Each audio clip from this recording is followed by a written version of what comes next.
Me Jupendra Kumar and welcome to our YouTube channel Mini GEP Pathshala पर। आज हम पढ़ेंगे एसिड रेन के बारे में।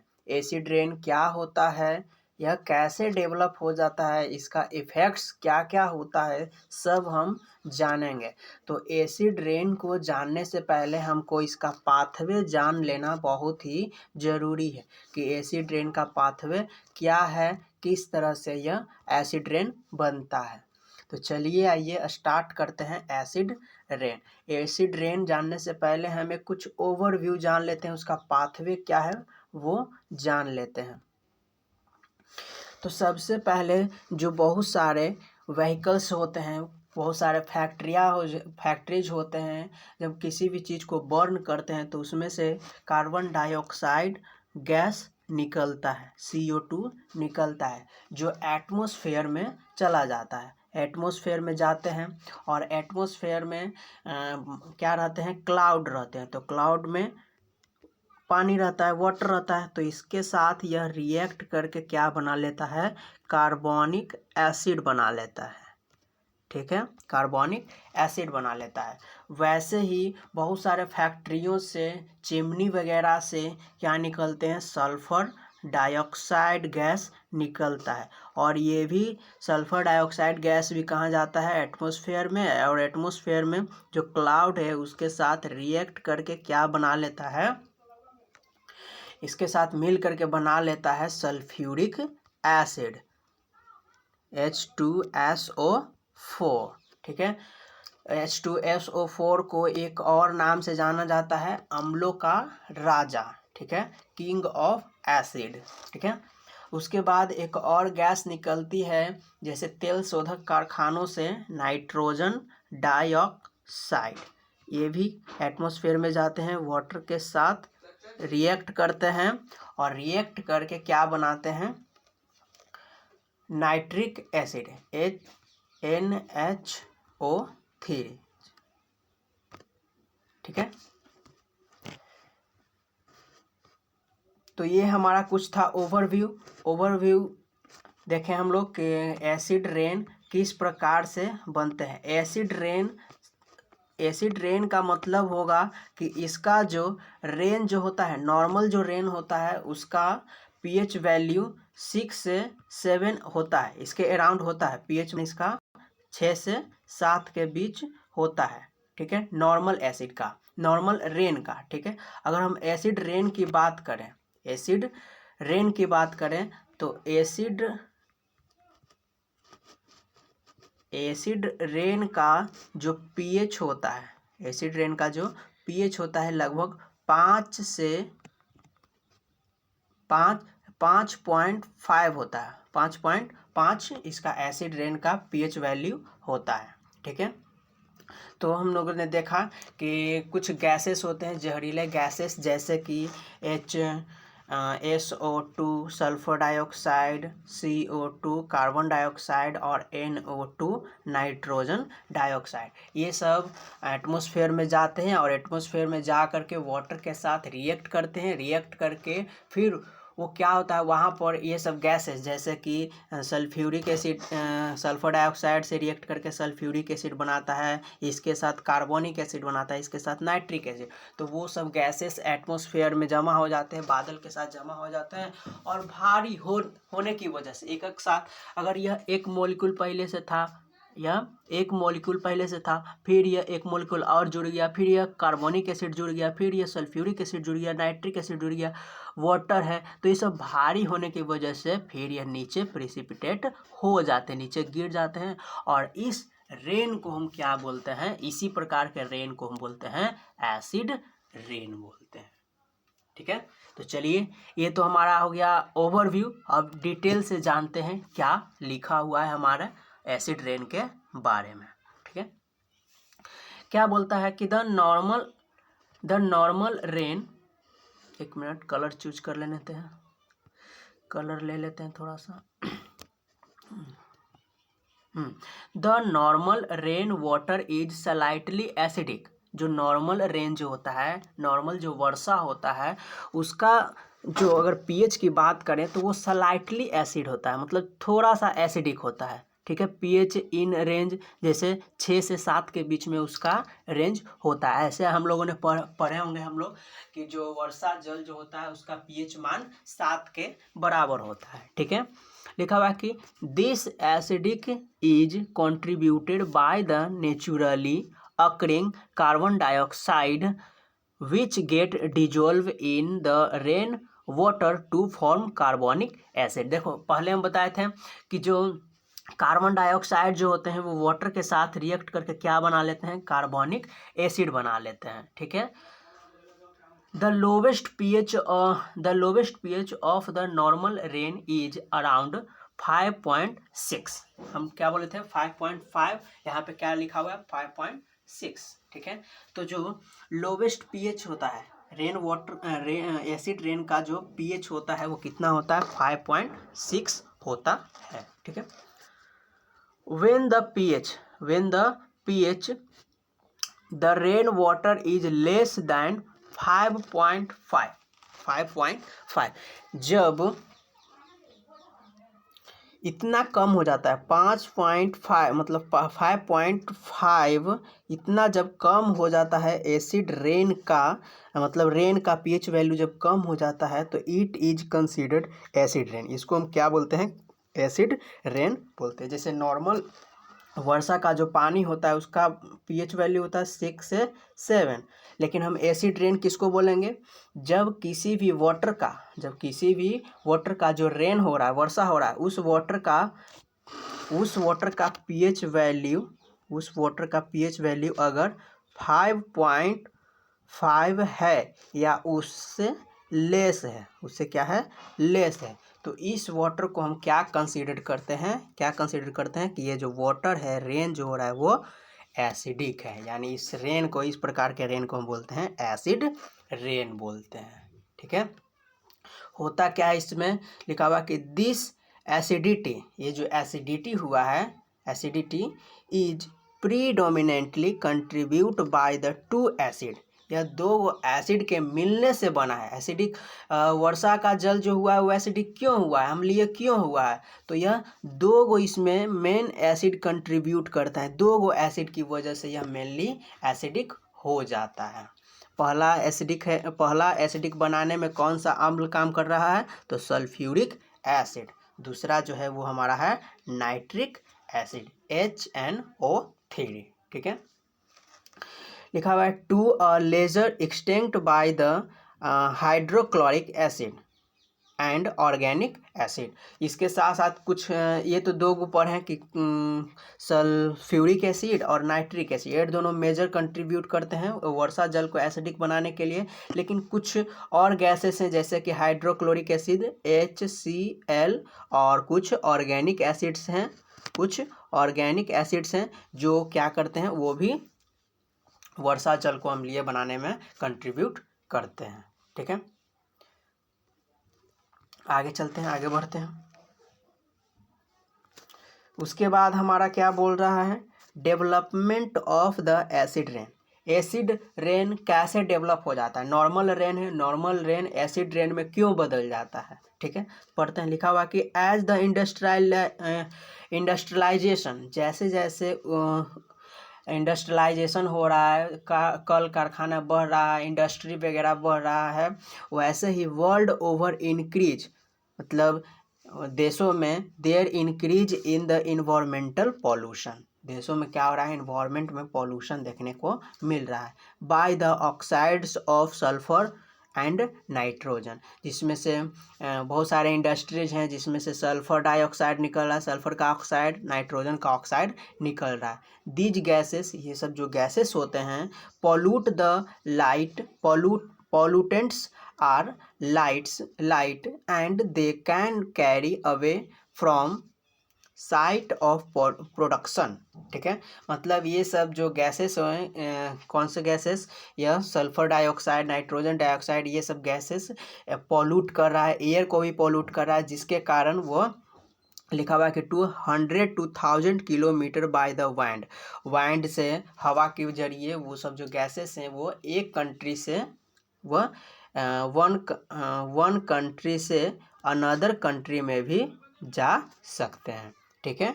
कैसे वो जा सकते हैं। ठीक है, लिखा हुआ है 10 the export of acid forming pollutant may occur one region to another region. देखो अभी बोले कि वो सब जो गैसेस है वो हवा के माध्यम से 100 से 1000 किलोमीटर तक के ट्रांसफ़र हो सकते हैं, मतलब कि माइग्रेट कर सकते हैं, एक जगह से दूसरी जगह जा सकते हैं, जिसकी वजह से वो पॉल्यूटेंट काउज कर सकते हैं। ठीक है, एक जगह से वो दूसरी जगह जाते हैं। From one country to another country from this region called for this region acid rain is a global problem. और इस एसिड रेन से ग्लोबल प्रॉब्लम भी होते हैं। ठीक है, आगे बढ़ते हैं। लिखा हुआ कि the following reaction summarize the formation of acid rain from the oxides of sulfur and oxides of nitrogen। Summarise हम कर लेंगे कि किस प्रकार से एसिड फॉर्म होता है। ठीक है, तो सल्फर डाइऑक्साइड कोई चिमनी वगैरह से निकलेंगे। ठीक है, सल्फर डाइऑक्साइड ऑक्सीजन के साथ और वाटर के साथ मिलकर के क्या बना लेते हैं, सल्फ्यूरिक एसिड बना लेते हैं। ठीक है, और कुछ सल्फेरस एसिड भी बनाते हैं, लेकिन मेनली ये काउज करता है एसिड रेन। ठीक है, नाइट्रोजन डाइऑक्साइड, नाइट्रोजन का ऑक्साइड बनता है वाटर के साथ, क्लाउड के साथ मिल करके वो नाइट्रिक एसिड फॉर्म करता है। इसकी वजह से जो एसिड जो रेन जो होता है उसका एसिडिटी मतलब उसका पीएच वैल्यू घट जाता है, जिसकी वजह से वो एसिडिक बन जाता है। ठीक है, लिखा हुआ कि in the development of the acid rain there occurs diffusion of sulphur dioxide and diffusion of nitric acid gas into the cloud particle and droplet. वो गैसेस जो बने, एसिड बने, वो एसिड वाटर के साथ, ये जो एसिड बने sulphur dioxide, nitric HNO3 nitrous oxide nitric acid जो बने, वह नाइट्रिक एसिड क्लाउड के साथ मतलब मिल करके ड्रॉपलेट के फॉर्म में, ऐसे बूंद बूंद के फॉर्म में फिर वो नीचे गिरने लगते हैं, क्लाउड से नीचे गिरने लगते हैं बूंद बूंद के फॉर्म में। ठीक है, और फिर वही उसका हमको इफेक्ट्स देखने को मिलेगा। एसिड रेन है, एसिड रेन का इफेक्ट्स हमको देखने को मिलेगा। क्या क्या देखने को मिलता है, चलिए अब इसका इफेक्ट्स हम जान लेते हैं। एसिड रेन के क्या क्या इफेक्ट्स हैं, एसिड रेन के इफेक्ट्स को पढ़ते हैं। लिखा हुआ effects of acid rain. Acid rain disturb the environment. Acid rain क्या करता है, इन्वायरमेंट को डिस्टर्ब करता है। किस प्रकार से डिस्टर्ब कर सकता है, लिखा हुआ कि the actual effect of acid rain depend on the degree of the acidity, nature of the environment, aquatic, terrestrial, human problem, materials, some of the important aspects describe. देखो इसमें बोल रहा है कि एसिड रेन जो होता है वो इन्वायरमेंट को डिस्टर्ब करता है और उसके साथ साथ वो एक्चुअल में इसको इफेक्ट पहुंचाता है। तो वो जो वाटर एसिडिक होने के कारण जो रेन हो रहा है वो एसिडिक है, जिसके कारण वो वाटर में भी गिरेंगे, लेक में भी गिरेंगे, जिसकी वजह से जो एक्वेटिक ऑर्गेनिज्म रह रहे हैं, कौन रह रहे हैं, एक्वेटिक, यहाँ पे एक्वेटिक ऑर्गेनिज्म रह रहे हैं या फिर टेरेस्ट्रियल है, जो ज़मीन पर रह रहे हैं, ह्यूमंस हो गए, वो सब क्या हो रहे हैं, इफेक्ट्स उनको पहुंचता है। किसकी वजह से, एसिड रेन की वजह से। आगे हम जानेंगे क्या क्या इफेक्ट्स हमको देखने को मिलेगा due to the acid rain. ठीक है, सबसे पहला इफेक्ट्स में हमको पढ़ना क्या है, तो इसमें बोल रहा है कि effects on aquatic environment. Aquatic environment के ऊपर इफेक्ट देखने को मिल रहा है, जैसे कि पानी में रहने वाले जो जीव हैं उनके ऊपर इफेक्ट्स देखने को मिलेगा, वो मरने लगेंगे। क्यों, क्योंकि उनको एसिड में रहने की मतलब उनको एसिड में रहने की नहीं था, आदत नहीं था, लेकिन अचानक से वो जो वाटर एसिडिक होने लगता है, जिसकी वजह से वो मरने लगते हैं। ठीक है, the aquatic system is very sensitive acid rain. Aquatic system जो पानी में रहते हैं वो बहुत ज़्यादा सेंसिटिव होते हैं एसिड रेन के ऊपर। With the periodical fall the acid rain the lake become more acidic and more acidic. देखो कहने का मतलब है कि जैसे जैसे टाइम बीतेगा, जैसे समय समय के साथ जैसे जैसे फॉल होगा, एसिड फॉल होगा, एसिड नीचे गिरेगा लेक वगैरह में, झील वगैरह में, जिसकी वजह से वो जो लेक है ज़्यादा और ज़्यादा क्या हो जाएगा, एसिडिक होने लगेगा। जिसकी वजह से हमको इसका इफेक्ट्स यह देखने को मिलेगा कि जो उसमें एक्वेटिक ऑर्गेनिज्म रह रहे थे, फिशेस रह रहे थे, मछलियाँ वगैरह जो रह रही थी, फिशेस वगैरह जो रह रही थी, वो क्या होने लगेंगे, वो मरने लगेंगे।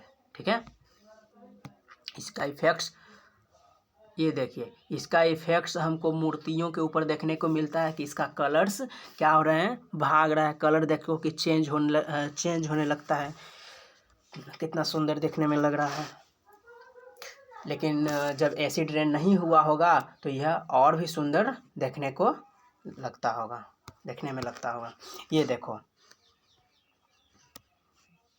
ताजमहल। ठीक है, ताजमहल का कलर क्या है, सबसे पहले दम पहले जब था, देन मतलब पहले, ठीक है, तब, और नाउ मतलब अब, मतलब जब एसिड रेन नहीं होता था, पहले जब बना था उस समय के कुछ समय बाद क्या था, एसिड रेन नहीं हुआ था, तब इसका कलर वाइट था। लेकिन जैसे जैसे एसिड रेन होता है यहाँ का इसका कलर क्या हो जाता है, येलो हो जाता है, येलो हो रहा है। तो क्वेश्चन भी पूछ देता है ताजमहल का पीलापन किसके कारण होता है, तो वो एसिड रेन के कारण होता है, अम्लीय वर्षा के कारण होता है। क्यों, क्योंकि यहाँ पे जो यह आगरा में है, ताजमहल आगरा में है, और आगरा मतलब उसी आगरा शहर के मतलब बगल में एक शहर है मथुरा। ठीक है, और मथुरा है, और मथुरा में ही क्या है, तेल शोधक कारखाने हैं। तेल शोधक कारखाने से नाइट्रोजन डाइऑक्साइड निकलता है, फिर यह वाटर के साथ मिल करके क्या बना लेता है, नाइट्रिक एसिड बना लेता है, HNO3 बना लेता है, नाइट्रिक एसिड को बना लेता है। ठीक है, और फिर यह एसिड काउज करता है, जिसकी वजह से यहाँ पे गिरता है तो एसिड रेन होता है। आगे बढ़ते हैं। देखिए एसिड रेन का इफेक्ट्स हमको प्लांट्स के ऊपर भी देखने को मिलता है। प्लांट्स के देखिए कि जो प्लांट्स हैं इसके लीफ जो चारों तरफ थे वो क्या हो गए हैं, फॉल हो गए हैं, सब लीफ टूट गए हैं, मतलब गिर गए हैं, फॉल हो गए हैं। तो हमको एसिड रेन का इफेक्ट्स प्लांट्स के ऊपर, फॉरेस्ट के ऊपर भी देखने को मिलते हैं। ठीक है, आगे बढ़ते हैं। उसके बाद एक्वेटिक ऑर्गेनिज्म जो पानी में रह रहे हैं, जैसे देखिए कि बहुत सारा फिशेस क्या हैं, वो डाई हो गए हैं, मर गए हैं। तो हमको इसका इफेक्ट्स फिशेस के ऊपर भी, मछलियों के ऊपर भी देखने को मिलता है।